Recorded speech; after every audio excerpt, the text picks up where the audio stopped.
এত লোক মরে তুমি মরতে পারো না? একটা ভালো কাজকর্ম না করলে সংসার চলে? পালাও পালাও, গ্রামে রাক্ষস ঢুকেছে, সবাই পালাও।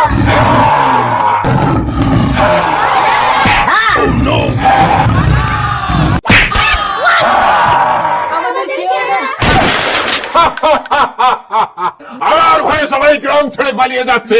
আজ থেকে এই গ্রামের মালিক শুধু আমি। গ্রামের গরু ছাগল ধরে ধরে খাবো আর এই ঘরে এসে ঘুমাবো। যাই দুটো ছাগল খেয়ে আসি, তারপরে এই ঘরে এসে ঘুমাবো। ভালোই হলো, রাক্ষসের ভয়ে সবাই গ্রাম ছেড়ে পালিয়ে গেছে। আজ থেকে এই গ্রামের সবকিছুর মালিক শুধু আমি।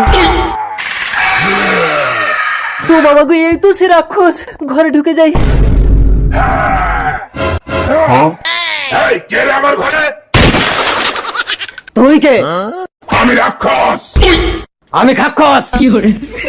খাক্কস সে আবার কি জন্তু? আমি অনেক বড় জন্তু, রাক্ষসের ঘাড় মোটকে খাই। আমার থেকে বড়? ওই দেখি খাক্কস, থুতু ফেলতো দেখি তোর কতটা থুতু। কে মরেছে? আমি রাক্ষসের মতো অতটা থুতু ফেলবো কি করে?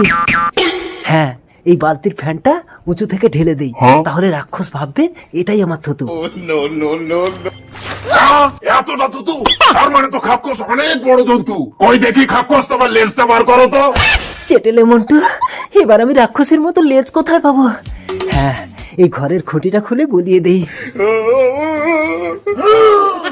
এত মোটা আর এত শক্ত লেজ খাক্কসের। এবার বুঝতে পেরেছো তো আমি কত বড়? দেখি রাক্ষস, এবার তোমার লেজটা গলাও তো। এই তো আমার লেজ খাক্কস দাদা।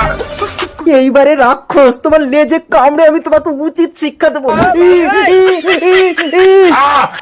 ছেড়ে দাও খাক্কস দাদা, আমি এই গ্রাম ছেড়ে চলে যাবো, আর কোনোদিন এই গ্রামে আসবো না।